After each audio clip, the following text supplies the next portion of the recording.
नवाब मलिक के इन तस्वीरों को देखिए, ऐसे हाथ ऊपर कर रहे हैं, मुट्ठी भींच रहे हैं, चेहरे पर मुस्कान है, जैसे कोई आजादी की लड़ाई जीत कर आए हो, अंग्रेजों को बाहर छोड़ कर आए हो, या यूक्रेन और रूस के बीच कोई समझौता करा कर लो।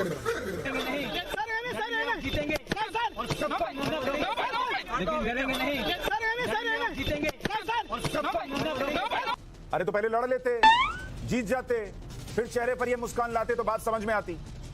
प्रेस कॉन्फ्रेंस मिनिस्टर के नाम पर इनको बुलाया जाता है, इतने प्रेस कॉन्फ्रेंस करते थे। हे भारत के राम जगों में तुम्हें जगाने आया हूँ, धर्मों का धर्म एक बलिदान बताने आया हूँ। अनिल सांबले एनसीपी के नेता हमारे साथ हैं। अनिल जी, भवतोष साफ बता रहे हैं, मामला बड़ा अभी शुरुआती तौर पर देखिए तो स्पष्ट है कि भाई जमीन दाऊद के गुर्गों ने खरीदी, इन्होंने शेल कंपनी बनाई और उसके बाद उसकी खरीद की, और इस मामले को स्टैब्लिश करने में इतना वक्त लगा और ईडी ने ऐसे ही गिरफ्तार नहीं किया होगा। उनको भी पता है कि नवाब मलिक को अरेस्ट करने का क्या मतलब है। देखिए, आप जो बता रहे हैं वो भी सही हो सकता है या गलत भी हो सकता है। इसका कारण ये है क्योंकि ईडी ने कोई नोटिस दी नहीं है, क्योंकि उनको ऐसा हिसाब से हम लोग आपको गिरफ्तार करें बिना नोटिस पे कैबिनेट मिनिस्टर को उठाना, ये बात गलत है। दूसरी बात, महाराष्ट्र के वो कैबिनेट मिनिस्टर है और राष्ट्रवादी कांग्रेस पार्टी के एकदम पहले फैली के नेता है। तो इन्होंने जो भी बताया है कि अभी इनको जो दाऊद इब्राहिम का जो ये सब जोड़ा जा रहा है संबंध वगैरह, वो गलत भी हो सकता है। आपने देखा गलत भी हो सकता है, आप कह रहे हैं गलत है, ये कंफर्म नहीं है, हो सकता है गलत हो सकता है सही भी निकला है। वो एक्चुअली कोर्ट ही करेगा, क्योंकि उन्होंने जब अंदर गए और बाहर आने के बाद में जो खुद से उन्होंने कोर्ट क्या बताएगा। अनिल जी, आप मुझसे पूछिए, आप मेरे पे आरोप लगाइए सुशांत सिन्हा के दाऊद से कनेक्शन है, मैं बोल दूंगा बिना कोर्ट गए हुए कि कोई साबित नहीं कर सकता इस दुनिया में कि मेरा दाऊद से कनेक्शन है। ये कॉन्फिडेंस है मेरे अंदर, आपके अंदर कॉन्फिडेंस ही नहीं है। नहीं, बिल्कुल नहीं है, बिल्कुल नहीं है। इसके लिए तो उन्होंने वो बाहर आके उन्होंने सीधा हाथ दिखा के बताया कि हम लोग एकदम ये है करके, और ये जानबूझ के जो महाराष्ट्र में चल रहा है वो ईडी के खिलाफ चल रहा है, जो महाराष्ट्र में चल रहा है वो ईडी के खिलाफ चल रहा है। अनिल जी, इस पे जवाब दीजिए। अगर 10 साल पहले खुलासा नहीं हुआ तो आज होगा तो वो मामला गड़बड़ हो जाएगा, ऐसा थोड़ी होता है। कई बार चोरी नहीं पकड़ में आती है। तब बीच में बीजेपी की सरकार थी, सब कुछ थी महाराष्ट्र में, तब ये खुलासा बिल्कुल नहीं आया। लेकिन जब भी हमारे जो मलिक साहब है उन्होंने पूरा सबका जो कच्चा चिट्ठा खोलना चालू कर दिया, उसके बाद में ये सब मतलब ये कार्रवाई होनी चालू हो गई है। कौन सा कच्चा चिट्ठा खोला सर? अरे कोर्ट ने तो आपको 10 बार माफी मांगने को कहा। कौन सा कच्चा चिट्ठा? नवाब मलिक तो कोर्ट में माफी मांग रहे थे। बिन बुनियाद के आरोप लगाना केवल यही काम था नवाब मलिक का, और कई बार कोर्ट ने उनको फटकार भी लगाई है कि बिन बुनियाद के आप आरोप लगाते हो किसी भी ठोस। अनिल सांबले जी, कौन सा ऐसा खुलासा कर दिया था नवाब मलिक ने जिससे घबरा कर यह कार्रवाई हुई, बता दीजिए। खुलासा तो आपको मालूम ही है, सब खुलासा हो गया है। खुलासा तो आपको मालूम ही है, सब खुलासा हो गया है। Can you explain? कौन सा सर? मुझे याद दिलाइए ना, मैं आजकल अखरोट नहीं खा रहा हूँ, सुबह याददाश्त कमजोर हो गई है। बताइए कौन सा खुलासा? देखिए, आज को भी ईडी का जो भी चल रहा है पूरा महाराष्ट्र को मालूम है। आज अगर उनके ऊपर कोई भी अगर ब्लेम होता था तो वो सीधा मतलब हंसते नहीं जाते थे ना, उनको कोई नोटिस दिया गया, फिर भी वो चले गए। तो उससे क्या हुआ? मतलब कहने का मतलब है नोटिस, बिना नोटिस नहीं है, कुछ भी नहीं है, वो तो चले बिना नोटिस नहीं है, ये तो आज की बात हो गई ना सर। मैं तो कह रहा हूँ नवाब मलिक ने कौन सा ऐसा गड़ा हुआ खजाना ढूंढ के निकाल दिया था जिससे बीजेपी घबरा गई? नहीं, बीजेपी घबराने का ये नहीं है, लेकिन बीजेपी घबराने का ये नहीं है, लेकिन ईडी का आपको तो मालूम है महाराष्ट्र में क्या क्या चल रहा है। ईडी का तो पीछे ही पड़ रहे हैं ईडी वाले, क्योंकि ये पूरा बीजेपी ईडी वाले फ्री बैठे थे, उनको लगा काम करते हैं, थोड़ा फन के लिए अरेस्ट कर लेते हैं नवाब मलिक को।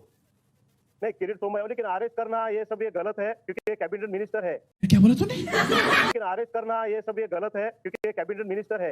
तो कैबिनेट मिनिस्टर का दाऊद से कनेक्शन मिलेगा अगर, तो नहीं अरेस्ट करना चाहिए। कल को मुझे बताइए, कल को मान लीजिए देवेंद्र फडणवीस मुख्यमंत्री हो जाए और उनका दाऊद से कनेक्शन निकल जाए तो उनको अरेस्ट नहीं करना चाहिए? देखिए, दाऊद से कनेक्शन निकलना और वो बोलना वो फर्क है। अभी तक निकला नहीं है सर, वो अगर निकल जाता है तो बात अलग है, प्रूफ नहीं हुआ है।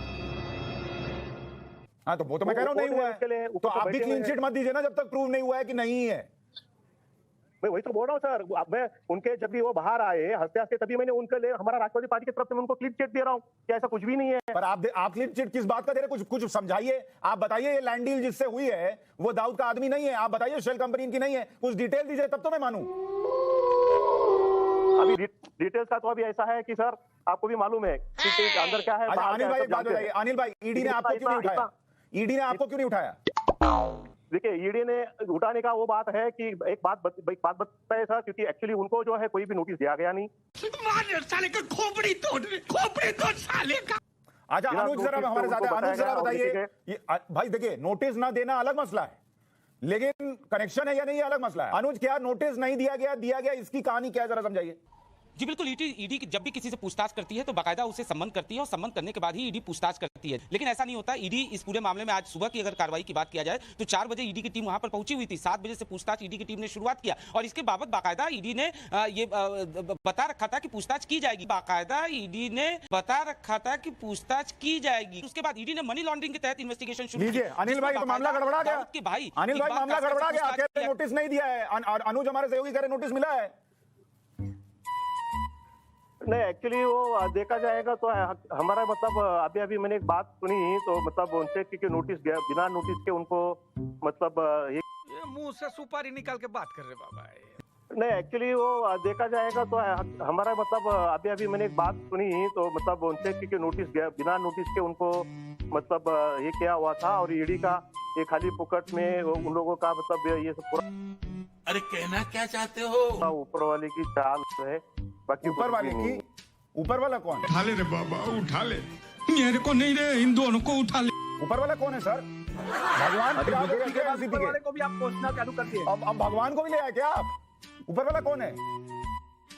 तुम जैसे बेवड़ों का सहारा है दोस्तों, ये दिल तुम्हारे प्यार। राहुल जी अभी ईडी ने अरेस्ट किया है, हो सकता है साबित ना हो। आप लोग तो ऐसे बोल रहे हैं जैसे दाऊद के घर में बिरयानी खाते मिल गए हो नवाब मलिक। नहीं राहुल जी, हो सकता है ना साबित हो पाए। अभी तो आप लोग ऐसे बोल रहे हैं जैसे दाऊद के घर में बिरयानी खाते पकड़ लिया हो। बिल्कुल, मैं आपसे 3 सीधे सवाल करूंगा, आप 3 सीधे सवालों का उत्तर दीजिए मुझे। नंबर 1, ये जो property Nawab Malik and company ने खरीदी, उसकी जब खरीद हुई तब उसकी वैल्यूएशन क्या थी और क्या कीमत पे उसको खरीदा गया? उसकी कीमत 4 करोड़ से ज्यादा थी और उसको खरीदा गया था कुछ 25-30 लाख रुपए में। 1 नंबर 2, इसमें फाइनेंशियल इरेगुलरिटीज दिखाई देती है कि नहीं? नंबर 3, जिनसे उन्होंने ये प्रॉपर्टी खरीदी वो लोग मुंबई बॉम्ब ब्लास्ट से संबंधित थे या नहीं थे? और यदि इन सवालों का सवाल जवाब हाँ है तो फिर इन्वेस्टिगेशन होना मुनासिब है कि नहीं? ये मेरा चौथा प्रश्न है। ठीक है, अब अनिल जी को जवाब देने दीजिए। अनिल जी पहला सवाल ये है कि 4 करोड़ की संपत्ति 25-30 लाख में खरीदी कि नहीं खरीदी, हाँ या ना? देखिए अभी तक ये प्रूफ नहीं हुआ है, जब भी वो मतलब आप जो बोल रहे हैं ये नवाब मलिक खुद इन्होंने एक्सेप्ट किया है, लेकिन अभी तक प्रूफ नहीं हुआ नवाब मलिक ने खुद एक्सेप्ट किया और वो जब भी प्रूफ हो जाएगा, क्योंकि अभी तक देखो अगर वो खरीदी होती थी तो अच्छा ठीक है अनिल भाई, मैं समझ सकता हूं आपकी मजबूरियां। अब आप कैसे, अब आपको थोड़ी उन्होंने उस दिन बुलाया होगा और लड्डू खिलाया होगा कि 4 करोड़ की संपत्ति 25 लाख में मिलेगी।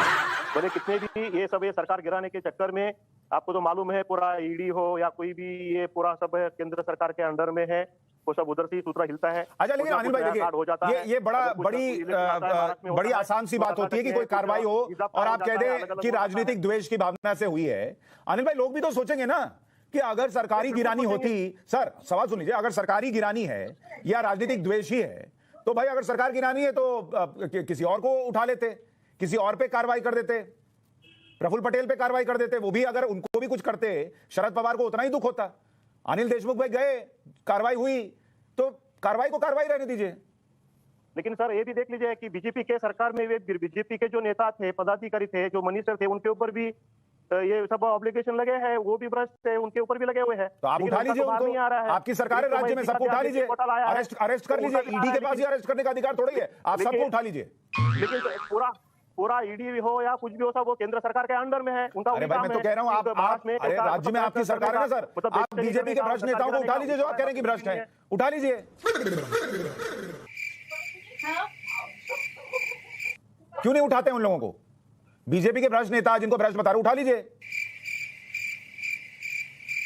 सर बोल रहा हूँ अभी सब उठेंगे, सब जन आ जाएंगे। सब उठेंगे। क्या है कि अभी जो महाराष्ट्र में चल रहा है ये सब गलत है, कोई कैबिनेट मिनिस्टर है